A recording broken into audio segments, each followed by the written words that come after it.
Bonjour, aujourd'hui on va parler management.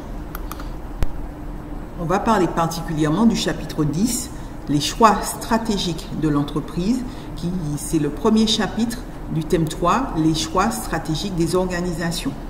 Donc en termes de programme, il s'agit de répondre à la question de gestion, quelles options stratégiques pour les entreprises, et les notions abordées seront domaine d'activité stratégique, stratégie globale et stratégie de domaine, spécialisation, diversification, avantages concurrentiels, domination par les coûts, différenciation, chaîne de valeur, externalisation ou intégration. Alors tout d'abord, petit rappel, la stratégie. Alors, la stratégie, c'est avoir une vision à long terme de l'entreprise et donc se fixer des objectifs à long terme.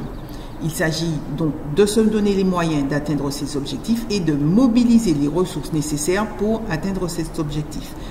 Alors, petit rappel, la stratégie, c'est une politique de long terme, c'est-à-dire qu'il s'agit d'un engagement sur 3 à 5 ans de l'entreprise, que la stratégie induit des modifications structurelles de l'entreprise et enfin, la stratégie relève de la direction générale de l'entreprise.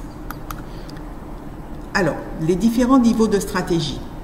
Alors, il faut savoir il y a 3 grands types de stratégie, la stratégie globale, la stratégie concurrentielle ou stratégie de domaine ou la stratégie fonctionnelle ou opérationnelle. Donc, cela dépend de l'activité de l'entreprise. Quand on est une entreprise mono-activité, on parle essentiellement de stratégie globale. Maintenant, si l'entreprise est multi-activité, comme par exemple le groupe Disney qu'on a vu, où il y avait production de films, production de dessins animés et en parallèle des parcs d'attractions qui sont basés sur les personnages de ces films et de ces dessins animés, on est vraiment sur 2 activités différentes, même si on perçoit bien le point commun entre ces activités. Donc, quand on est une entreprise multi-activité, on procède tout d'abord à une segmentation stratégique, c'est-à-dire qu'on identifie les différentes activités de l'entreprise et enfin, on va mettre en place une stratégie concurrentielle pour chacune des activités développées par l'entreprise. Alors, ne pas oublier qu'il y a quand même dans une entreprise multi-activité, une stratégie globale qui va voir comment va évoluer le groupe sur les 3 à 5 prochaines années. D'accord? Mais à côté de cette stratégie globale, il y aura une stratégie concurrentielle qui va voir comment va évoluer chacune des activités réalisées par l'entreprise. Donc, la stratégie globale, elle concerne l'activité du groupe dans son ensemble. La stratégie concurrentielle ou stratégie de domaine concerne chacun des métiers que développe l'entreprise. Et donc, on va voir comment on va gérer la relation avec les concurrents pour pouvoir atteindre des objectifs qui sont fixés. Et enfin, la stratégie fonctionnelle ou opérationnelle, donc il s'agit d'adapter la stratégie globale et la stratégie concurrentielle pour l'ensemble des différentes fonctions de l'entreprise. Donc là, on est plutôt sur du management opérationnel, c'est-à-dire sur la gestion au quotidien de l'entreprise. Alors, les stratégies globales. Donc, là, je choisis de commencer par les stratégies globales, sachant que votre livre commence par les stratégies concurrentielles. J'avoue que moi, je trouve plus cohérent de commencer par les stratégies globales. Alors, il y a 4 possibilités de stratégies possibles. La spécialisation, la diversification, l'externalisation ou l'intégration. Tout d'abord, la spécialisation. Donc, elle consiste à se focaliser sur un seul métier. C'est-à-dire que l'entreprise ne va faire qu'une seule activité. Et donc, dans la mesure où elle ne va faire qu'une seule activité, elle va développer une expertise qui serait, à travers ses compétences et son savoir-faire, elle va développer une expertise sur un seul marché ou une seule technologie. Elle n'aura qu'une seule activité. Maintenant, la diversification, c'est l'opposé de la spécialisation. Elle va développer plusieurs métiers de manière conjointe. D'accord?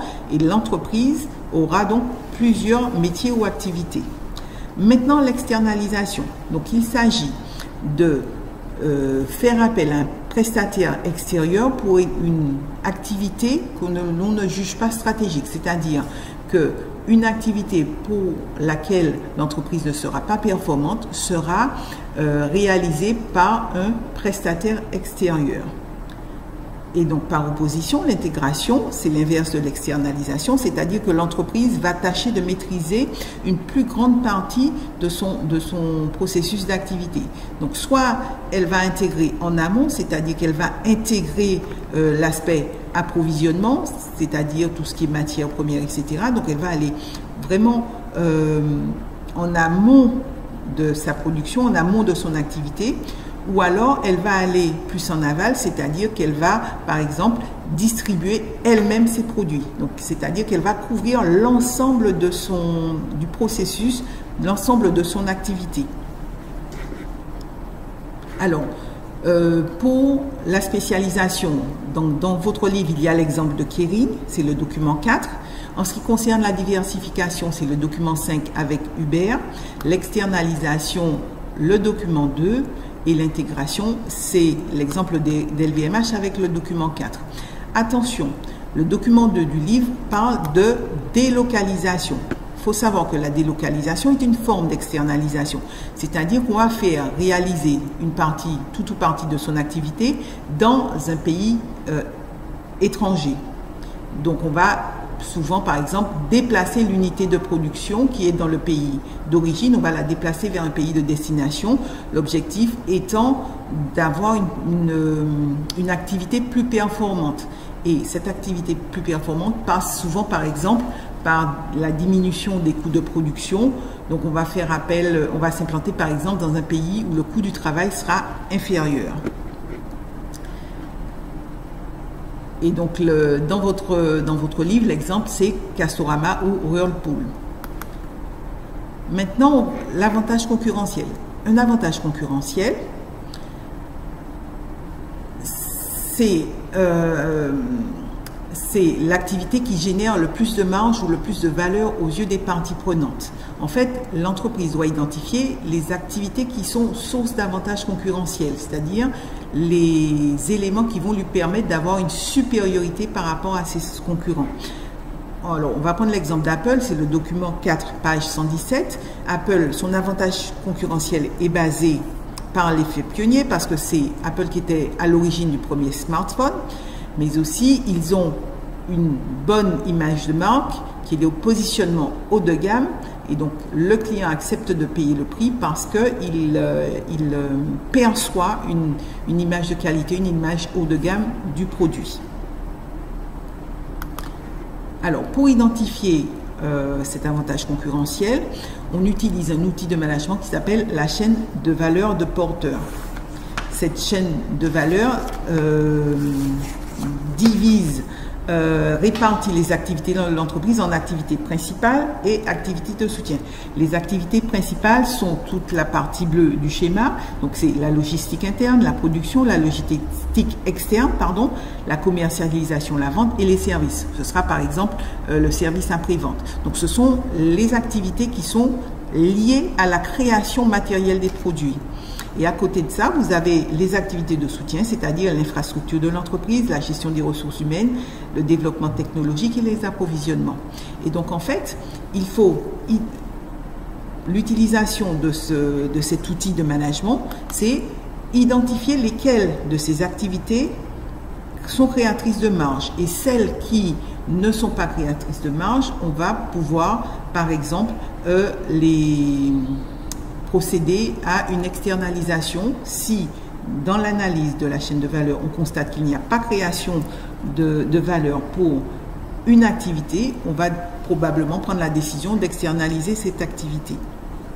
D'accord? Donc, dans cet outil, vraiment, il s'agit d'identifier les sources d'avantages concurrentiels, c'est-à-dire ceux qui vont permettre d'avoir une supériorité par rapport à ses concurrents. Mais attention, l'avantage concurrentiel reste éphémère, comme on l'a vu sur l'exemple d'Apple. Alors, la stratégie de domaine, donc, c'est de la stratégie qui sera mise en œuvre au niveau des différentes activités de l'entreprise. Donc, pour cela, on procède au découpage des activités en sous-groupes homogènes qui constituent les domaines d'activité stratégiques. D'accord? Donc, on procède à la segmentation, on découpe les activités en sous-groupes homogènes. Alors, ils sont homogènes parce qu'ils vont correspondre à des clients spécifiques, à des concurrents spécifiques, à des compétences spécifiques, des marchés spécifiques, des technologies spécifiques et des réseaux de distribution spécifiques. Donc, en fait, il faut véritablement qu'il y ait une particularité sur le domaine d'activité. Il faut que l'ensemble de ces éléments soient identifiés et soient connus pour qu'on puisse parler de domaine d'activité stratégique. Une fois qu'on a identifié les domaines d'activité stratégique, on peut procéder à la définition des stratégies de domaine. Donc, en termes de stratégie de domaine, on a trois possibilités. La domination par les coûts, c'est-à-dire il s'agit de proposer une offre comparable à ses concurrents à un prix nettement inférieur. C'est par exemple l'exemple de Dacia dans le document 3 de votre livre, donc page 118, ou alors une différenciation de valeur, c'est-à-dire qu'on va proposer un produit qui a les caractéristiques différentes et qui sont perçues de façon différente. Et donc, comme il y a cette différence, le consommateur va accepter de payer le prix parce qu'il perçoit une valeur différente. Donc, il y a une différenciation par le haut, c'est-à-dire on va proposer une offre plus élaborée, ou alors une différenciation par le bas, ou c'est-à-dire proposer une offre moins élaborée, mais dans ce cas, on aura un prix de vente moins élevé. Et enfin, la focalisation, donc il s'agit pour l'entreprise de développer son activité sur un seul et unique produit, c'est-à-dire sur une niche unique que les autres entreprises, que d'autres grandes entreprises ne pourront pas pénétrer. Donc ça va lui permettre d'être leader sur un marché, voire de développer, d'être en situation de monopole sur le marché. Alors, donc j'en ai terminé des stratégies de domaine. Donc rapidement, les attentes. On attend de vous de connaître les définitions des notions clés, d'identifier les domaines d'activité stratégique, de repérer et analyser les stratégies, que ce soit stratégie globale, que ce soit stratégie de domaine, et de caractériser l'avantage concurrentiel.